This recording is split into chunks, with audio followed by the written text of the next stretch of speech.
Hello students, how are you all? Today I am going to start a new chapter, surface chemistry. The surface chemistry has a 6 marks weightage in your PUC examination. You will get 6 marks from this chapter. From these 6 marks you will get one mark question and you will get one 5 mark question. One question carries 1 mark and one question carries 5 marks. The total weightage is 6 marks. Now let us look into the what is surface chemistry. Surface chemistry deals with the phenomenon that occurs at surface or interfaces. The surface chemistry deals with the phenomenon that occurs at surfaces or interfaces. What is this point meaning is, for example, I am taking a duster, example purpose. So this is the surface of this duster. So the surface chemistry deals with the phenomenon that occurs at surface or interfaces. Now let us the statement regarding it. Surface chemistry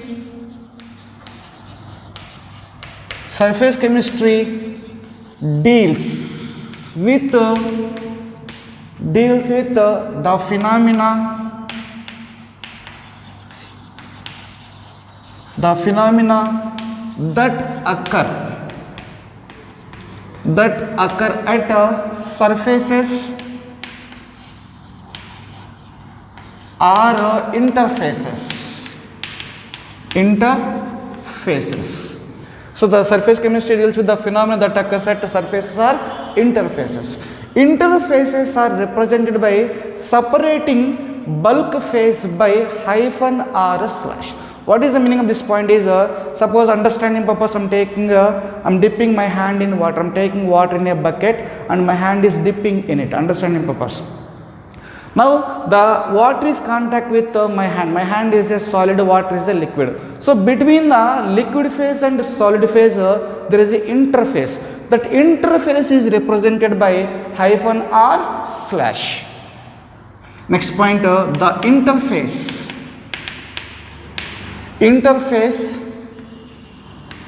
is represented by separating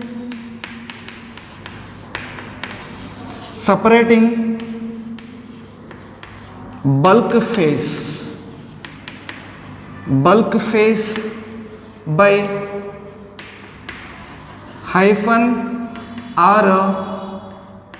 hyphen or slash. So this point meaning is I am taking an example, understanding purpose I am taking example solid. Solid is in contact with the liquid. So interface between the solid and liquid can be separated by hyphen. So hyphen we can use. Or the interface between solid and liquid can be separated by solid slash liquid. So like this also we can represent. So this slash or this hyphen represents a interface. Next, another example you can take a solid and a gas. So the interface between the solid and the gas can be represented by hyphen, or we can use slash. Solid slash gas. So the interface between the solid and the gas represented by hyphen or a slash. So this is a representation of interface. In surface chemistry we are going to learn the first topic is adsorption. So what are the topics we are going to get learned in surface chemistry? The first one is adsorption, and the second one is we are going to get learn catalysis. This is the second one you are going to get learn in surface chemistry, catalysis. Third topic in surface chemistry is colloids.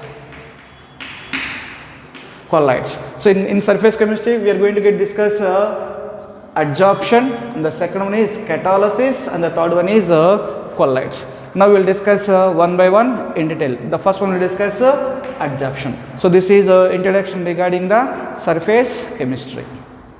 Next topic is adsorption.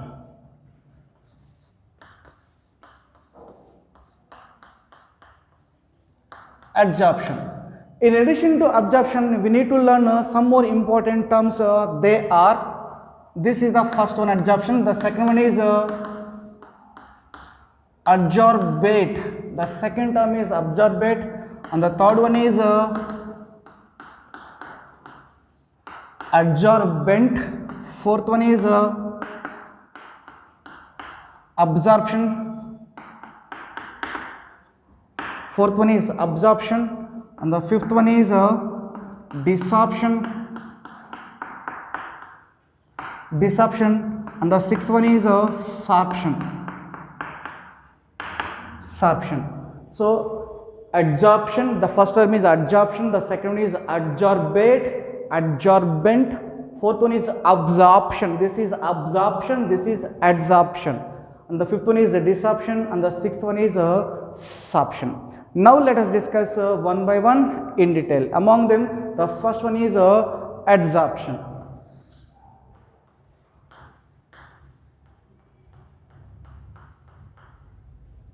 Adsorption. Adsorption is defined as the accumulation of molecular species at the surface rather than the bulk of solid or liquid is called as adsorption. What is the meaning of this statement is, suppose I am taking my hand. The hand is dipping in a water. Understanding purpose, I am taking hand is dipping in water. When the hand is dipped in water, the water molecule will get adsorbed on the surface of the skin. So the accumulation of water molecule at the surface. The accumulation of water molecule at the surface, we have to call it as adsorption. So the absorption is defined as the accumulation of molecular species at the surface rather than the bulk of a solid or a liquid is called as adsorption. Or you can take another general example. I am taking powder. The powder is taking in my hand, I am applying to my face. When the powder is applied to my face, that particles present in the powder, they are calling in the form of molecular species. So the powder particles get accumulated at the surface of my skin. So accumulation of those molecular species at the surface is called as adsorption. Even you can take a dust present on the glasses or dust present on the tables, so benches, those dust particles will be accumulated upon the surface of material. So the accumulation of dust particles on the surface of objects is also comes on an example of adsorption. So now let us write the definition of adsorption. Definition: accumulation of molecular species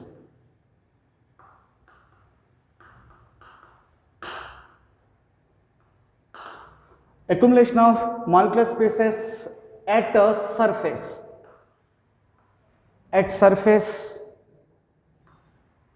rather than bulk of solid or liquid. Solid or liquid is called adsorption.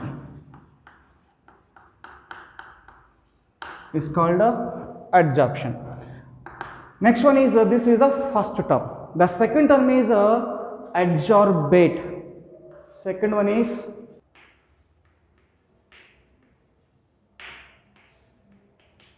adsorbate. The adsorbate is defined as the molecular species or substances which accumulate on the surface. The molecular species or substances which accumulate on the surface is called as adsorbate. So what is the meaning of this sentence is, suppose I am taking my hand is dipping in water. So on the surface of skin, the water molecule get accumulating. So the water molecules are called as adsorbate. So what are the species which are accumulating? Those species are called as adsorbate. Or you can take a glass.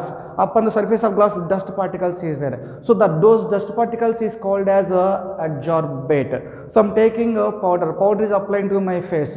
So the powder particles are called as adsorbate. The molecular species are the substances which are accumulating on the surface. What are the species which are accumulating? Those species are called as adsorbate. Now let us read the definition. The molecular species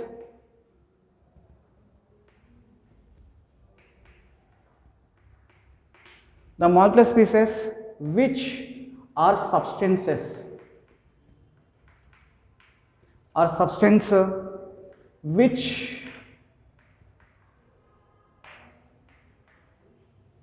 accumulate on the surface,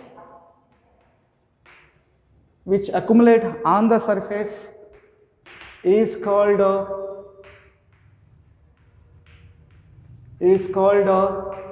adsorbate. So what are the molecular species which are accumulating? Those species we are calling as adsorbate. Then third terminal is adsorbent.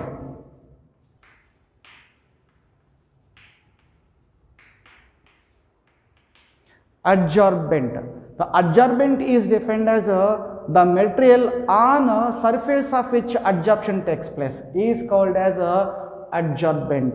So what is the meaning of this point is, suppose I am taking a hand is dipping in water. So water molecule accumulating upon the surface. The water molecules are called as adsorbate, and on which surface they are accumulating? The skin, the hand. The hand is called as adsorbent. Suppose I am taking a face powder. So face powder is applying to the face. So the face powder we have to call as adsorbate. The molecular species which are accumulating, those we have to call as adsorbate. On which surface they are accumulating? That accumulating the material surface we are calling as adsorbent. So here is face is absorbent, face powder is adsorbate. Or you can take dust and table. So upon the surface of table, dust particles are going to get accumulating. So the dust particles are called as dust particle called as adsorbent. The table we have to call as adsorbent. Dust particles are called as adsorbate. So the molecular species which are accumulating, those which are accumulating on the surface are called as adsorbent. On which surface they are accumulating, that surface we are calling as adsorbent. Here in the dust and table is adsorbent, dust particles are adsorbate. Now let us the definition of adsorbent. The material on surface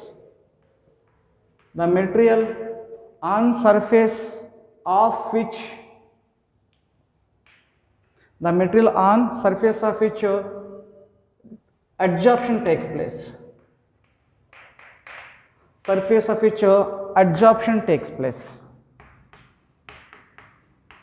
Adsorption takes place is called adsorbent.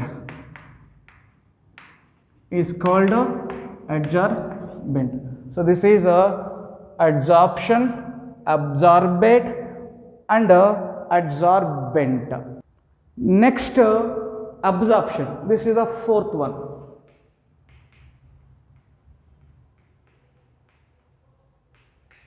Absorption. In absorption, the substance is uniformly distributed throughout the bulk of a solid. So the absorption is a bulk phenomenon. So what is the meaning of this statement is, if you take an example of piece of chalk. This piece of chalk is dipped in water. When the piece of chalk is dipped in water, the water molecule will go inside. The water molecule distributed throughout the bulk of this piece of chalk. So that we have to call as absorption. Absorption is a bulk phenomenon. In absorption, the substance is uniformly distributed throughout the bulk. Let us take one more example for better understanding of absorption. I am taking bread. The bread is dipping in a milk. When the bread is dipped in a milk, the milk particles will go inside of the bread. So the milk particle distributed throughout the bulk uniformly. The substance is milk. That milk is distributed uniformly throughout the bulk. So this is absorption. The entire substance is involved in the process absorption. Let us take one more example. I am taking a sponge. The sponge is dipped in water. When the sponge is dipped in water, the water molecule will uniformly distribute throughout the bulk of that solid. So this is another example for absorption. So absorption is a bulk phenomenon. In absorption, the substance is uniformly distributed throughout the bulk of a solid. Very, very important thing. And we have to find out one difference between adsorption and absorption.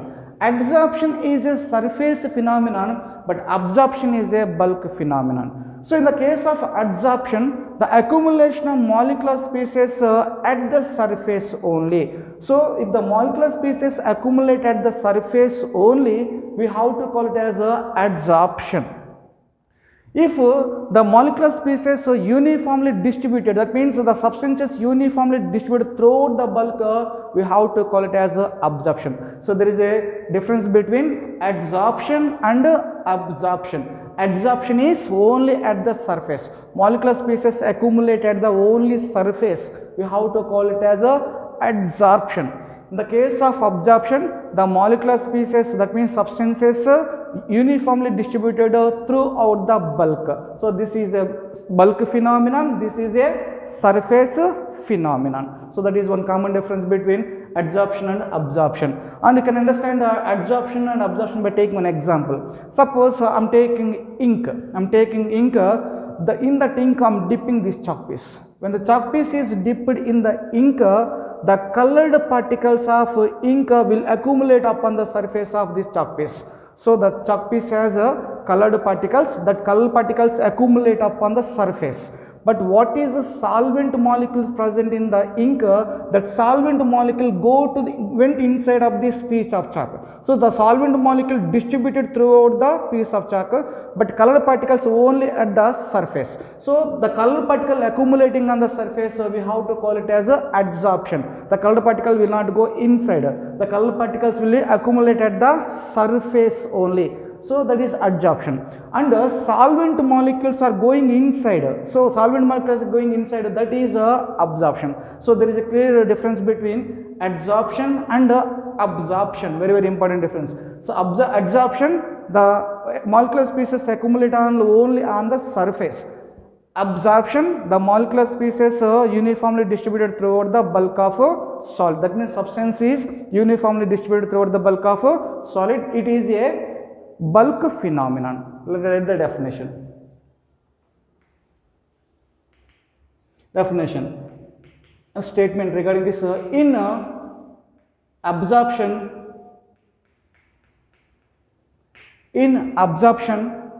substance, nothing but molecular species. Substance is uniformly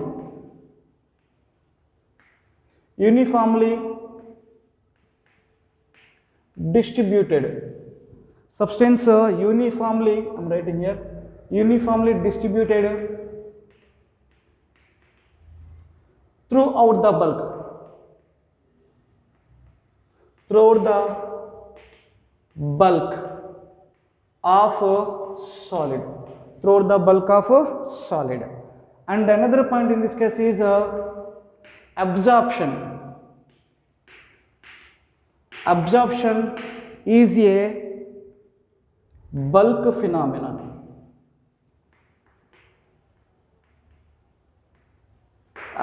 Absorption is a bulk phenomenon. So this is information regarding the absorption.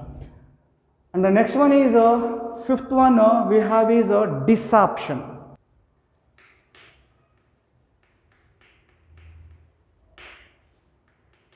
Desorption. Desorption is defined as the process of removing adsorbed substances from a surface on which it is absorbed is called as desorption. So let us take some general example for desorption. Suppose the dust particles are accumulate on the surface of a table. So we have to clean the table. That means we have to remove those dust particles from the surface of the table. So the removing of those dust particles comes under desorption. General example. One other general example I will take. Suppose I applied powder to my face. So to the face I applied powder. Simply what I have to do is I want to remove the powder present upon the face. So simply I have to wash it. So after washing the powder particles will get removed. The process of removing of adsorbed substances from a surface on which it is absorbed is called as desorption. Simply removing of adsorbed substance from the surface is called desorption at the definition. the process of removing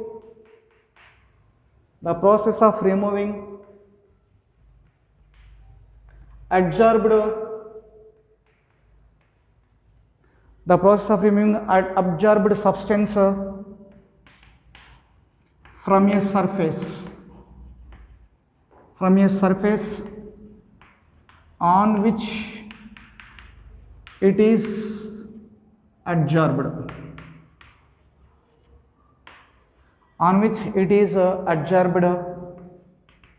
is called desorption. So simply removing of adsorbed substances from the surface is called as a desorption. The next one is a sorption.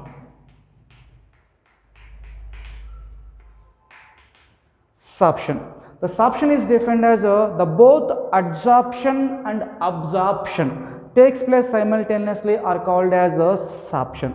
So adsorption and absorption both are taking place simultaneously. At the time adsorption and absorption will take place, the process we are calling as the phenomenon is calling as a sorption. That is the definition.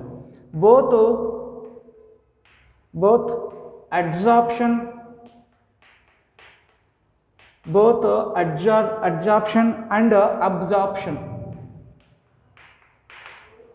both adsorption and absorption takes place simultaneously.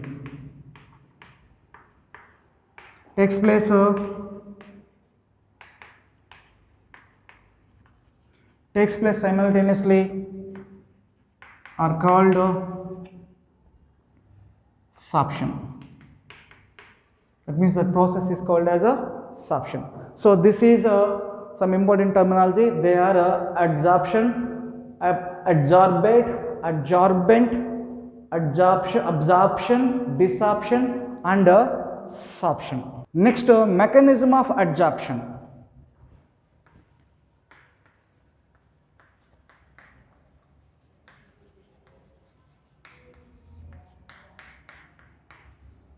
Mechanism of adsorption. Adsorption arises due to the fact that the surface particle of adsorbent are not in the same element as particles inside the bulk. What is the meaning of this statement is, I am taking a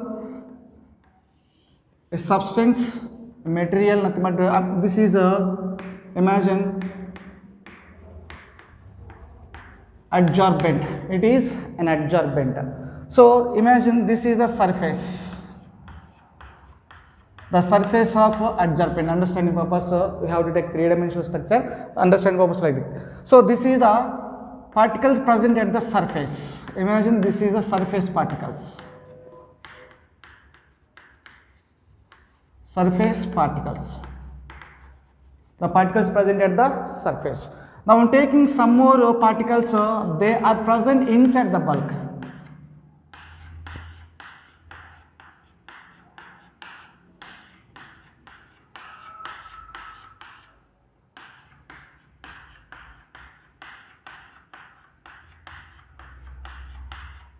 Right, come to the point. So these are the particles, imagine they are present inside the bulk. I am taking this particle. Now these are the particles present at the surface. Now the particles present at the surface experience unbalanced attractive forces or residual attractive forces. The particles present on the surface experience unbalanced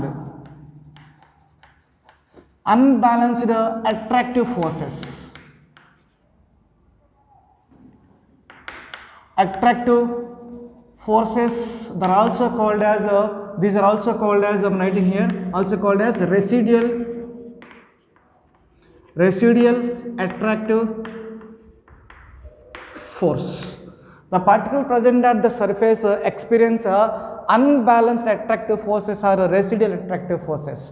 So what is this point meaning is, suppose I am taking first the particle present inside the bulk. So this particle experience in all the directions same balanced forces. So between these two particles there is a force of attraction. So between these two particles there is a force of attraction. Between these two particles there is a force of attraction. Between these two in all the cases the particles present inside the bulk experience a balanced forces. The force is mutually balanced. So the particle present in the inside the bulk experience a balanced forces, but the particle present on the surface, look at this particle. So this particle inside, the force of attraction inside is there, but upon the surface outside there is no particles is there. So here is there is no particles. Due to lack of particles they possess unbalanced attractive forces. This is also called as residual attractive forces. These unbalanced or residual attractive forces are responsible for the adsorption. Adsorption is mainly because of the presence of residual attractive forces or unbalanced attractive forces at the surface, because the surface upon the surface other side molecules are not there, but there is a force of attraction towards inside only.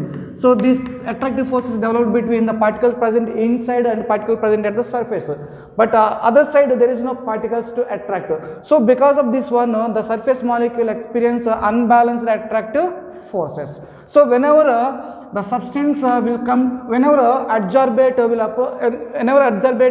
contact with this adsorbent, between the adsorbate and adsorbent, suppose I am taking a dust particle. Whenever the dust particle is approaching it, it has unbalanced attractive forces, and this is nothing but what?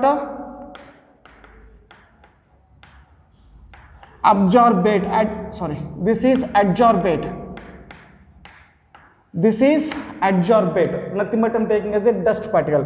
So between the dust particle, nothing but adsorbate and adsorbent particle, this is from the surface, between them is attractive force is developed. Because of the development attractive forces the particles are accumulating upon the surface. This is the main reason why the adsorption is taking place.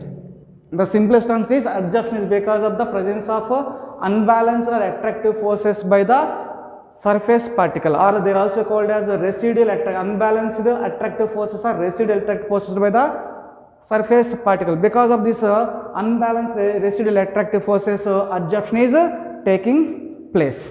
Now let us read the statement regarding it. The surface particles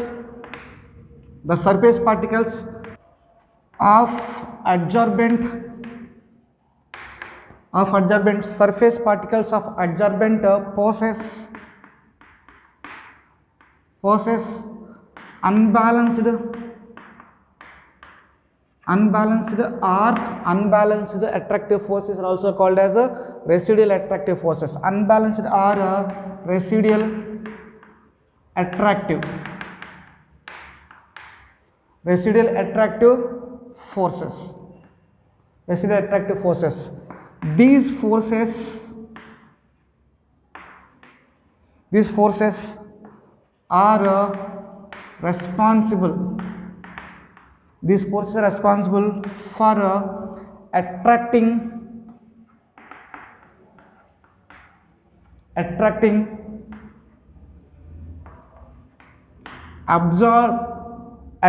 absorbate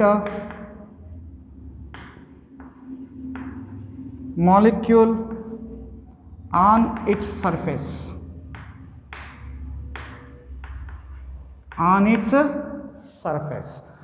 And another important point regarding the adsorption, mechanism of adsorption is the extent of adsorption increases with increasing the surface area per unit mass of adsorbent at a given temperature and pressure. Now let us do the statement.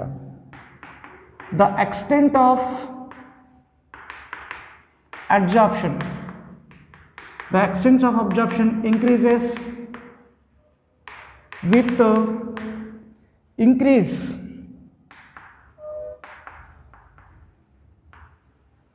increase in surface area per unit mass of adsorbent, in mass of adsorbent at a given temperature and pressure.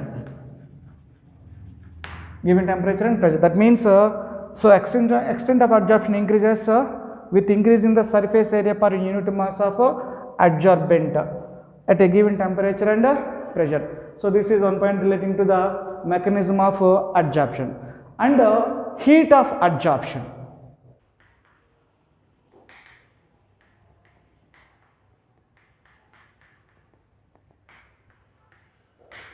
Heat of adsorption. The adsorption process is exothermic in nature. That means delta H is negative. So adsorption is exothermic. That means heat is liberated. In adsorption process, heat is liberated. We have to call it as exothermic process. So we have to take delta H is negative. So adsorption is a exothermic process. Adsorption is exothermic process, that means heat is liberated. So that we are taking delta H is negative. Now one question is arises, why the delta H is negative for adsorption process? So we know very well that adsorption is arises due to the fact that there is a unbalanced or residual attractive forces possessed by the surface particle. The surface particles possess unbalanced or residual attractive forces. So because of the presence of unbalanced or residual attractive forces, there is a adsorption. Now whenever the adsorbate particles approaches the surface and they accumulate on the surface, the residual attractive forces, nothing but unbalanced forces, are decreases. Whenever the adsorbate particles and accumulate on the surface of adsorbent. Adsorbate particles adsorbed on the adsorbent, that means particles are accumulated on the surface, then residual attractive force, that means particles are accumulated on the surface like this. When the particles are accumulated on the surface, the residual attractive forces, nothing but unbalanced attractive forces, are decreases. That means in simple words, surface energy is decreases.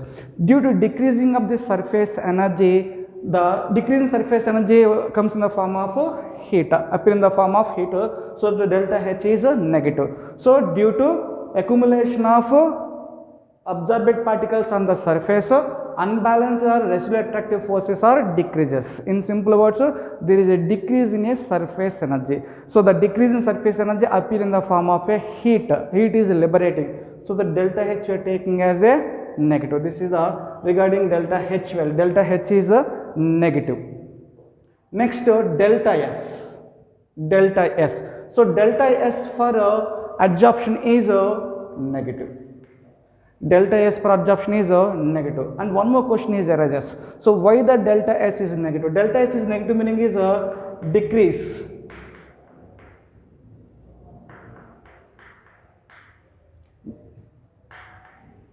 Decrease in entropy.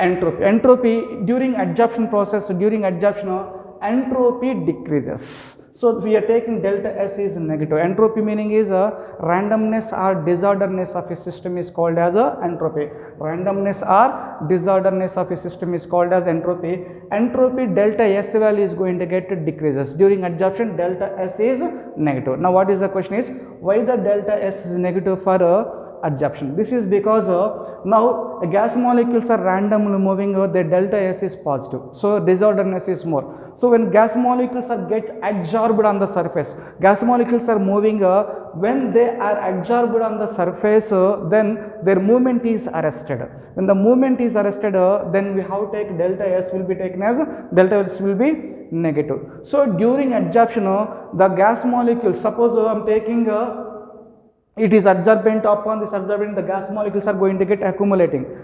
Initially the gas molecules possess randomness, they possess high velocity, that means they are moving randomly. Then when the molecules are gets adsorbed on the surface, their movement is arrested. When the movement is arrested, then we have to take delta S is equal to negative. Movement is arrested, delta S is negative. So during adsorption, there is a movement of gas molecules is arrested, as a result delta S is negative. Delta H is negative value, delta S is negative value. The next thermodynamic factor we can take as delta G.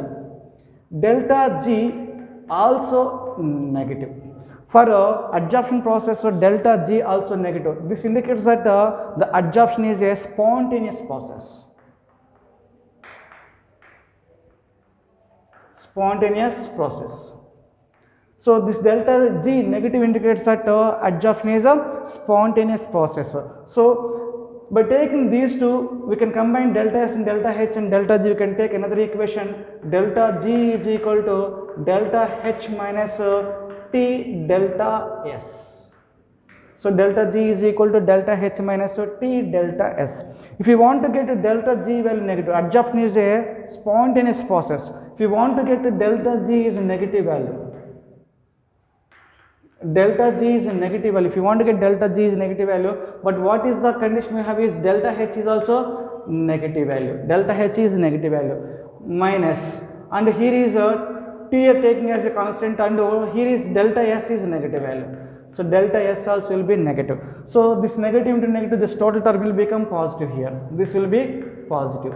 So negative, positive. So if delta G must be negative, it is a adsorption process is a an exothermic process. Adsorption is a absorption is a spontaneous process. Of course, exothermic process, it is a decrease in entropy, and it is a spontaneous process. So adsorption is a spontaneous process. The spontaneous process must have delta G value is negative, and here delta H is negative, delta S is negative. So if you want to get the delta G is negative, but here is a T delta S is positive. So if you want to get delta G value negative, then delta H is a sufficient high negative. This is more negative, then only delta G will be negative. So this is more negative, delta G will be get negative. So when this delta G H value decreases, the delta G value is going to become positive, that become non-spontaneous. So the adsorption process is a spontaneous process, so that delta H value must be high sufficient negative. Very, very important point. Delta H value must be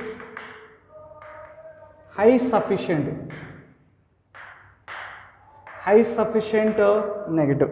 The delta H value must be high sufficient negative. High sufficient negative, then only delta G will be negative. Delta G will be negative. So the adsorption process is a exothermic process. Adsorption process is exothermic process. That means delta H is negative, and adsorption process is and it is there is a decrease in entropy. That means delta S is delta H is negative. Adsorption process is a process exothermic. That means delta H is negative. Adsorption process is a in adsorption process there is a decrease in entropy, delta S is negative, and in adsorption process delta G also is negative. Delta H is negative, delta S is negative, delta G is negative. So delta, if you want to get delta G is negative, the delta H value must be high sufficient negative. The delta H value must be high sufficient negative, then only delta G will be negative. So this is a heat of absorption. Now let us do a statement regarding it. During absorption there is a decrease. There is a decrease in residual force of surface. There is a decrease in residual force of surface. That means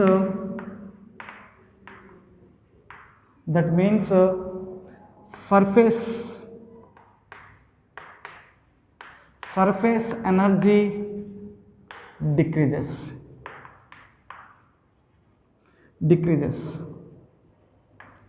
The decrease in surface energy,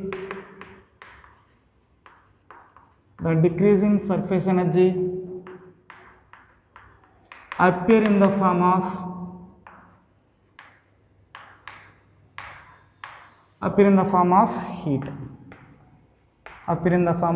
heat. So this is delta H is equal to negative. This is the delta H point. Then delta S. During adsorption, the freedom movement of gas molecules is restricted. As a result, delta S is negative. During adsorption,